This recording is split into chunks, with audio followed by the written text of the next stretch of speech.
Hashem sent Moshe Rabbeinu down to Paro to tell him to allow the Jewish people to leave Mitzrayim.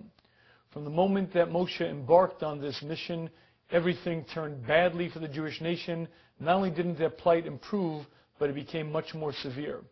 At a certain point, Moshe Rabbeinu turns to Hashem and says the words, Lama hareosa lama zeh. Why have you made it bad for this people? Lama zeh shalachtani, why have you sent me? Hashem, if you have some reason why you wish to make the suffering worse, don't count me involved in it, count me out of the picture. And whilst this expression came from a true love of the Klal Yisrael and a true sense of being a manhig, a leader who's concerned for his nation, the reality is that there was a complaint against Moshe Rabbeinu, and the Gemara tells us that Hashem was not pleased. Says the Gemara that Hashem said to Moshe Rabbeinu, Chaval al di avdim v'lo mishtachin. It's a shame that which we used to have and we no longer. Avram, Yitzchak, Yaakov, those were great people. And there are many, many situations where they could have asked questions. Not once did they ask, you Moshe Rabbeinu, one little bump in the road or you're asking questions. Chaval al di avdim v'lo mishtachin. They don't make them like they used to. And this is the Gemara's take on the fact that Moshe Rabbeinu seemed to have on some level slipped, on some level he seemed to have made a mistake. And what's very clear from this Gemara is that the Avos, Avram, Yitzchak, Yaakov, were on a greater level than Moshe. They didn't slip. They were greater, even on a higher pedestal than was Moshe Rabbeinu.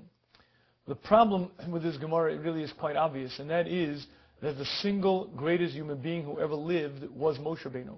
The Rambam calls him the Av B'Chochma, Av B'Nevuah, the father in wisdom, the father in prophecy. There never was, nor never will be a man who reached Moshe Rabbeinu's level. The Achronim call him Bechir Shemivin Anushi, the single greatest human being.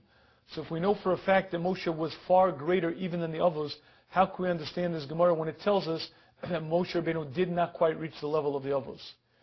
And I believe the answer to this question is based on understanding the key distinction between Emunah and Bitachon. Emunah means knowing, being aware that Hashem created the world and runs the world. Bitachon means learning to have faith, learning to trust in Hashem. And the Rambam defines Emunah as really understanding with an absolute clarity of sight that every action that happens on a planet is directed by Hashem. That's Emunah. Bitachon is a different sort of emotion. It's a sense of faith, a sense of relying, a sense of unwavering question, a sense of just trusting in Hashem. And if it could be, Moshe Rabbeinu was on a higher level in Emunah, the others were a higher level of Bitachon. There never was, nor never will be a human being who saw with absolute clarity the fact that Hashem created, runs, and is involved in every action on the planet. Moshe Rabbeinu saw Hashem present right there as I see a piece of wood, and Moshe Rabbeinu reached the highest level of Emunah. However, this concept of Bitachon, this concept of unwavering faith, never questioning, just having an absolute, complete trust in Hashem, apparently the others reached to a higher level. And the reality is, understanding that Emunah is different than Bitachon is very essential to our own growth. Emunah is something that we work on a constant level. That's what Shabbos is about. That's what studying nature is about. Seeing the fact that there's a creator who runs the world. But after I get that, I then have to work on Bitachon.